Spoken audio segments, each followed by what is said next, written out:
안녕하세요. 지호석 선생님입니다. 오늘은 파푸스의 중선 정리에 대해서 이야기해 보도록 하겠습니다.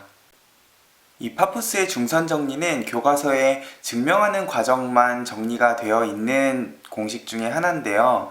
이게 증명도 중요하지만 우리가 이 파푸스의 중선 정리를 이용을 해서 도형하고 관련된 어떤 문제를 풀 수 있는가를 고민해 보는 것도 중요하기 때문에 오늘은 증명 과정은 생략을 하고 이 파푸스의 중선 정리를 활용할 수 있는 방법에 대해서 세 가지 유형에 대해서 정리를 해보려고 합니다. 우선 간단하게 교과서에 나와 있는 파푸스의 중선 정리 먼저 정리를 한번 해보고 문제를 풀어보도록 할게요. 일단 교과서에 나와 있는 파푸스의 중선 정리는 삼각형의 중선하고 관련된 정리인데, 이 중선이라는 게 우리가 중학교 때 무게중심이라는 개념에서 처음으로 배웠던 내용이에요. 근데 이 중선을 가지고 또 우리가 이런 중선 정리에 대해서도 이야기를 해줄 수가 있다는 건데, 자, 파푸스의 중선 정리에서 일단 첫 번째로 중요한 건 이게 예각삼각형이든 직각삼각형이든 둔각삼각형이든 어떤 삼각형에 대해서도 내가 꼭지점에서 중선을 하나 긋게 되면은 항상 다음과 같은 공식이 성립을 한다는 점입니다. 그래서 요거는 기호로 외우기보다는 모양으로 좀 기억을 해줬으면 좋겠어요. 내가 꼭지점 A에서 마주보는 BC의 중선을 그었을 때 A에서부터 출발해서 AB의 제곱 더하기 AC의 제곱은 항상 2배의 AM의 제곱 더하기 BM의 제곱, 중선이기 때문에 BM의 길이나 CM의 길이나 어느 길이를 잡아도 상관이 없겠죠. 자, 이런 식으로 모양으로 우리가 AB의 제곱 더하기 AC의 제곱은 2배의 AM의 제곱 더하기 BM의 제곱이라는 공식으로 일단 파푸스의 중선 정리를 기억을 해줘야 될 거고요. 자, 그러면 이 파푸스의 중선 정리를 우리가 도형하고 관련된 문제에 어디에 활용을 해줄 수 있는가? 자, 증명은 교과서에도 잘 돼 있으니까 자, 활용에 대해서 이야기를 해보면 자, 교과서에도 종종 나오는 문제 중에 하나가 평행사변형의 대각선의 길이랑 관련된 문제예요. 요거는 바로 오른쪽에 예제 레벨 1에도 있으니까 조금 이따가 이야기를 해볼 거고, 그 다음에 중선이라는 개념 자체가 애초에 삼각형의 무게중심을 정의를 하다가 우리가 배운 내용이기 때문에 당연히 삼각형의 무게중심하고 관련된 길이랑 관련된 문제에서 이 파푸스의 중선 정리를 활용을 해줄 수가 있을 겁니다. 그래서 여기 지금 동그라미 1번하고 동그라미 2번은 실제 삼각형의 중선의 관점에서 길이랑 관련된 문제들을 풀 때 이제 도형하고 관련된 성질들, 중학교 때 배웠던 성질들 플러스 이 파푸스의 중선 정리도 같이 활용을 해줘야 된다는 거죠. 그리고 이번 기말 시험 범위에 자주 나오게 될 문제 유형 중에 하나가 바로 여기 동그라미 3번에 있는 선분의 길이의 제곱의 합하고 관련된 문제들을 풀 때 이 중선 정리를 활용을 해줄 수가 있다는 거죠. 우리가 제곱의 합 같은 경우에는 두 점 사이의 거리 공식을 이용을 해서도 문제를 풀지만 이 제곱의 합이 나와 있을 때 두 점 사이의 거리 공식을 쓰지 않고 우리가 파푸스의 중선 정리를 이용을 해서 문제를 푸는 방법에 대해서도 오늘 이야기를 해볼 겁니다. 그러면 첫 번째 예제인 평행사변형의 대각선의 길이랑 관련된 문제부터 간단하게 한번 풀어보도록 할게요. 자, 레벨 1 문제를 보면은 두 변의 길이가 5랑 7인 평행사변형의 대각선의 길이 하나가 주어져 있을 때 나머지 대각선의 길이를 구하라 라는 문제가 있어요. 이런 식으로 길이랑 관련된 문제가 있을 때 선생님이 지난 시간에도 도형하고 관련된 문제는 일단 그림으로 상황 파악을 해주라 그랬는데, 우리가 평행사변형하고 관련된 문제는 좌표평면 문제에서도 자주 등장을 하는 문제예요. 그때 우리가 항상 쓰는 평행사변형의 성질이 뭐냐면 평행사변형의 대각선은 서로가 서로를 이등분한다. 내분점의 관점에서는 이 두 대각선이 서로가 서로를 이등분하기 때문에 중점의 좌표가 일치한다 라고 우리가 평행사변형 문제를 풀었는데, 지금은 길이랑 관련된 문제이기 때문에 길이의 관점에서 생각을 해보면 두 변의 길이가 5랑 7인 평행사변형의 대각선의 길이 하나가 6이라고 하면 이 대각선은 아마 다른 대각선에 의해서 이등분이 돼서 이렇게 길이가 3, 3으로 나뉘게 될 거예요. 자, 이렇게 되면은 전체 평행사변형을 보는 게 아니라 이 아랫부분에 해당하는 삼각형만 놓고 보면 정확히 이 꼭지점에서 여기까지를 연결한 게 이 변의 중점을 연결한 중선이 되어버린다는 거죠. 그러면 우리가 방금 아까 이야기한 파푸스의 중선 정리에 모든 재료들이 다 주어져 있는 상황이다 라고 생각을 하면 우리가 파포스의 중선 정리를 이용해서 자, 모양으로 기억하자 그랬죠? 요 꼭지점에서부터 요 길이의 제곱 더하기 요 길이의 제곱은 5의 제곱 더하기 7의 제곱은 항상 2배의 요 길이의 제곱 더하기 요 길이의 제곱, 우리가 중선의 길이를 x라고 놓게 되면은 2배의 x제곱 더하기 3의 제곱 9다 라는 중선 정리 공식을 써줄 수가 있을 겁니다. 그러면 x값만 구하면 대각선의 길이도 찾아줄 수가 있겠죠. 그냥 2배가 되는 거니까 25랑 49 그리고 2배의 x제곱에 18을 하게 되면은 x제곱은 아마 28이 될 거고, 그러면 x는 루트 28, 2루트 7이다. 그러면 대각선의 길이는 요 x의 2배인 4루트 7이 되겠구나. 이런 식으로 평행사변형의 대각선의 길이를 구할 때에도 파포스의 중선 정리를 쓸 수가 있을 겁니다. 어떤 느낌인지 알겠죠? 이제 우리가 도형 문제를 풀 때 중선이 눈에 보이면 이건 중선 정리를 쓰는 게 아닐까 하는 고민도 할 줄 알아야 된다는 거예요. 자, 그러면 다음번 레벨 2 문제를 볼게요. 자, 이번엔 무게중심하고 관련된 문제인데, 자, 삼각형 ABC의 무게중심 G에 대해서 이렇게 A에서부터 B에서부터 C에서부터 무게중심까지 거리가 주어져 있을 때 갑자기 삼각형 편 BC의 길이를 구하시오 하는 문제가 나와요. 자, 이 경우에도 일단 그림으로 상황 파악을 먼저 해볼게요. 자, 삼각형 ABC가 있고 자, 삼각형의 무게중심은 중선을 이렇게 연결했을 때 나오는 교점이니까 중선이 만나는 교점을 무게중심 G라고 하면, 지금 문제에 주어져 있는 길이가 AG의 길이가 17이고 BG의 길이가 15 그리고 CG의 길이가 20이다. 이렇게 지금 주어져 있는 상황이에요. 자, 그때 지금 우리가 구해야 되는 건 BC의 길이인데, 자, 그러면 이 삼각형 ABC의 관점에서 보는 게 아니라 삼각형 GBC의 관점에서 생각을 하면, 자, 이 꼭지점에서 이렇게 지금 A에서 중선을 그으면 BC의 중점이라는 사실은 변함이 없기 때문에 여기서부터 여기까지 BC의 중점을 M이라고 하면 GM도 삼각형 GBC의 중선이라는 사실도 변함이 없겠죠. 자, 그렇게 되면은 일단 요 길이를 구하기 전에 요 길이를 찾아야 되는데, 우리가 알고 있는 무게중심의 성질 중에 무게중심은 중선을 2대 1로 내분한다는 성질을 이용을 하면 결국 GM의 길이는 17의 절반인 2분의 17이라는 것까지 알 수 있을 겁니다.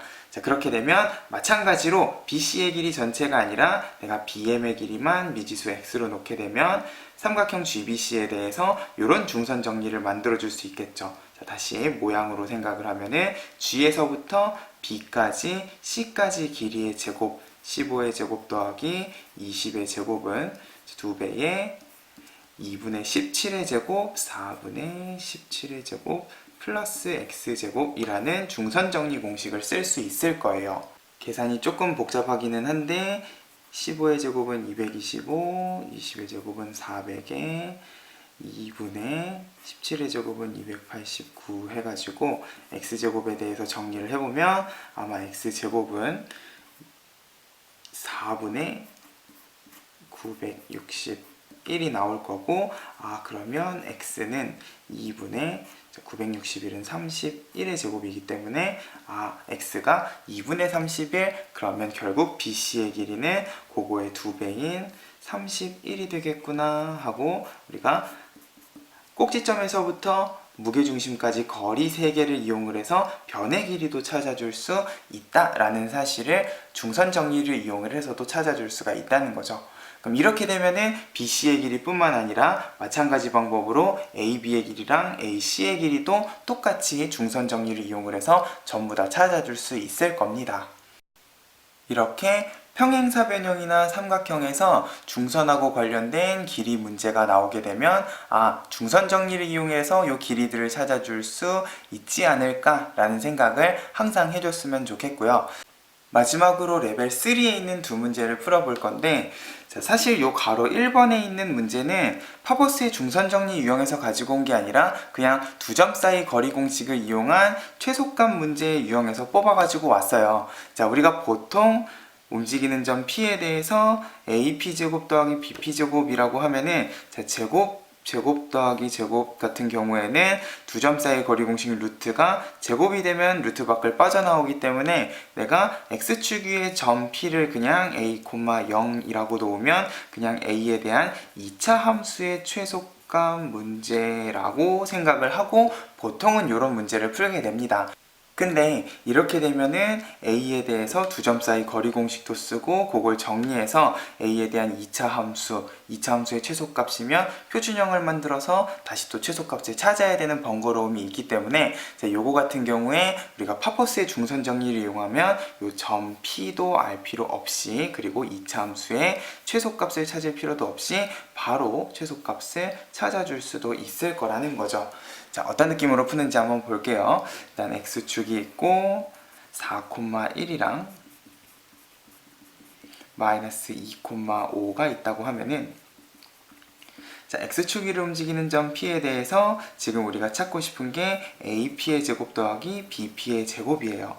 자, 요 경우에는 이렇게 꺾인 선분 두 개만 나오게 되는데 자, 요 상태에서 우리가 a, b까지 이렇게 연결을 하게 되면 자, 결국 우리가 삼각형 PAB, 자, P점은 움직이지만 삼각형 PAB를 만들어줄 수 있는 상황인데 자, 그때 AP의 제곱 더하기 BP의 제곱이라는 거는 이렇게도 생각을 해볼 수가 있다는 거죠. 자, AB점은 주어져 있으니까 AB의 중점을 우리가 M이라고 놓고 중점의 좌표는 찾아줄 수 있겠죠. 마이너스 2랑 4니까 X좌표는 1이고 5랑 1이면 Y좌표가 3인 이 중점을 찾아주게 되면 자, P에서부터 M까지를 이렇게 연결했을 때 정확히 이 PM이라는 거는 삼각형 PAB의 중선이라고 생각을 해줄 수가 있을 거예요. 자, 이렇게 그림으로만 세팅을 했더니 정확히 우리가 앞에서 풀었던 중선 정리랑 같은 상황이 돼버리죠. 자, 이렇게 되면은 AP의 제곱 더하기 BP의 제곱은 항상 뭐랑 같아야 되냐? 2배의 PM 제곱 더하기 AM의 제곱이라고 놔도 얘네 둘이는 같은 값을 가질 거라는 거예요. 자, 이렇게 되면 뭐가 달라지냐? 자, AP랑 BP는 P점, 움직이는 점 P가 두 군데 들어가 있는 상황인데 자, 요식 같은 경우에는 AM의 길이 A에서부터 중점까지 거리는 이미 정해져 있는 상황에 PM만 길이가 최소가 되면 우리가 원하는 최소값을 찾아줄 수 있는 상황이 된다는 거죠. 자, 그러면 일단 AM의 길이부터 구해보면은 X 차이가 3, Y 차이가 2이기 때문에 루트 13을 제곱하면 일단 AM의 제곱은 13이라고 생각을 해줄 수가 있을 거고 자, 그러면 자, PM의 길이가 최소가 되는 상황이라는 거는 자, M에서부터 X축 위의 점 P까지 거리가 최소가 된다. 다른 말로 하면 M에서부터 X축까지 거리가 최소가 되는 상황이기 때문에 M에서 X축에 이렇게 수선을 내렸을 때 길이가 항상 최소가 될 겁니다. 이렇게 되면 X축에다가 수선의 발을 내렸기 때문에 PM의 길이 최소는 그대로 이 중점의 Y좌표인 3이라고 이야기를 해줄 수가 있겠죠. 아, 그러면 PM의 최소값은 3이니까 3의 제곱 9까지 하게 되면은 결국 내가 원하는 최소값이라는 거는 22의 2배인 44가 될 것이다 라고 2차 함수 없이도 그림만 가지고 바로 찾아줄 수 있는 문제가 돼버릴 거예요. 선생님이 여기서는 X축 위를 움직이는 점 P에 대해서 이야기를 했는데 요 직선이 X축이 아니라 만약에 일반적인 그냥 1차 함수꼴의 직선이라고 해도 결국 이 상황은 바뀌지 않을 거고 결국 AB의 중점에서부터 직선까지 거리가 최소가 되는 상황이니까 그 경우에는 최소값을 구할 때 점과 직선 사이의 거리 공식을 활용을 해줘도 되겠죠. 이런 식으로 제곱 더하기 제곱은 이제 미지수로 놓고 2차 함수를 만드는 게 아니라 파퍼스의 중선 정리 가지고 도형의 성질을 가지고 훨씬 간단하게 최소값을 찾아줄 수 있을 겁니다. 자, 그러면 직선 위를 움직이는 점이 아니라 원 위를 움직이는 점에 대해서는 우리가 최대 최소값을 어떻게 구할 것인가? 자, 이번에는 원 위를 움직이는 점 P에 대해서 똑같이 두 점이 주어지고 AP의 제곱 더하기 BP의 제곱의 최소값을 찾는 문제예요. 자, 그러면 일단 그림으로 상황 파악 먼저 해볼게요. 좌표 평면이 있고 원은 중심이 원점 그리고 반지름의 길이가 루트 2인 원입니다. 자, 여기에 마이너스 1,3이라는 거는 대충 여기에 이렇게 찍혀 있을 거고 5,1이라는 거는 대략 요쯤 어딘가에 찍혀 있겠죠.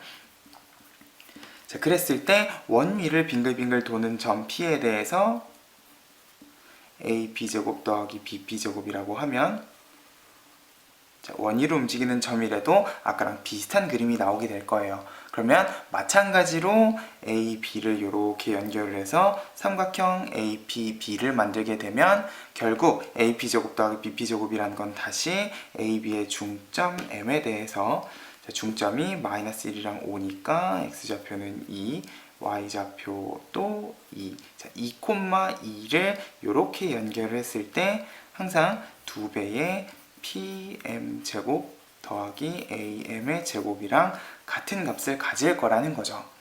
그럼 마찬가지로 AM의 길이는 고정일 거니까 AM의 길이부터 구해보면은 X 차이는 3에 Y 차이가 1이니까 루트 10에 제곱해서 일단 요 길이는 10으로 고정이 되어 있는 상태고, 자, 이번에는 요 중점 M에서부터 원위를 움직이는 점까지 거리가 최소가 돼야 되는 상황이에요. 선생님이 지난번 강의에서도 이야기했지만 원 밖의 점에서부터 원 위의 점까지 거리가 최소가 되려면 어떻게 해야 된다 그랬어요? 요 점에서부터 중심까지를 이렇게 연결을 했을 때 만나는 요 점에서 최소가 되고 요 점에서 최대가 된다 그랬어요. 그러면 이 문제 같은 경우에는 사실 최소값뿐만 아니라 최대값도 찾아줄 수 있는 문제라는 거죠. 자, 결국 2,2에서부터 원의 중심 0,0까지 거리, 일단 중심에서부터 중점까지 거리가 2루트 2인 상황에, 자, 우리가 구하고 싶은 건 최소값이기 때문에 거기에서 반지름 루트 2만큼을 빼면은 최소값은 루트 2가 되겠구나. 그러면 최대값은 반대로 루트 2를 더한 3루트 2라고 해주면 될 텐데, 자, 일단 최소값을 찾아야 되는 거니까 최소값 루트 2의 제곱을 하면은 2 더하기 10의 2배 해가지고 24가 최소값이 될 거예요.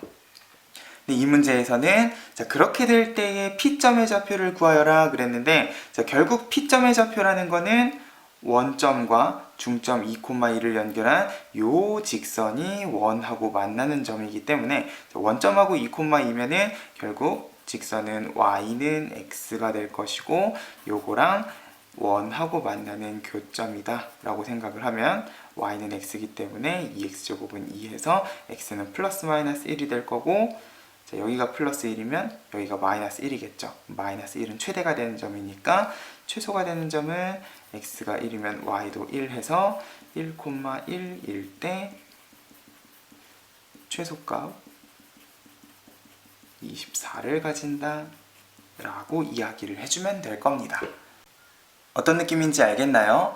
자, 우리가 교과서에서 파포스의 중선 정리를 쓰지 않는 유형일지라도 제곱 더하기 제곱은 파포스의 중선 정리를 이용을 하면 훨씬 쉽게 구할 수 있다는 점, 그리고 이 문제 같은 경우에는 특히나 더더욱 파포스의 중선 정리를 이용을 해야지만 어렵지 않게 돌아가지 않고 최소값, 최대값 문제를 풀어줄 수 있다는 점을 꼭 생각을 해줬으면 좋겠어요. 해서 우리가 이번 기말시험 범위에 나오는 도형 문제를 풀다 보면 생각보다 파포스의 중선 정리를 활용할 수 있는 도형 문제가 상당히 많다는 거죠. 기본적으로는 평행사변형의 대각선 길이부터 시작을 해서 당연히 삼각형의 무게중심, 그리고 특히나 이번 좌표평면 단어에 자주 나오게 되는 거리, 제곱 더하기 제곱의 최소값, 최대값 문제를 풀 때에도 이 파포스의 중선 정리가 엄청 유용하게 활용이 될 겁니다. 해서 이 파포스의 중선 정리는 교과서에 나와 있는 증명만 그냥 따라갈 게 아니라, 자, 이것도 우리가 고등수학에서 새롭게 배우는 도형의 성질 중에 하나이기 때문에 우리가 이제 도형 문제를 풀 때 활용을 해줘야 되는 도형의 성질 중에 하나라는 관점에서 꼭 기억을 해줬으면 좋겠어요.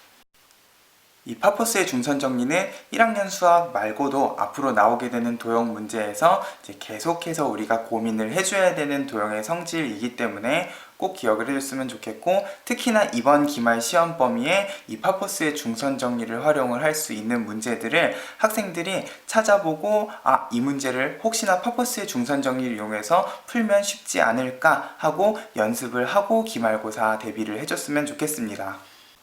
혹시나 오늘 강의 내용 중에 궁금한 내용이 있으면 꼭 댓글 남겨주세요.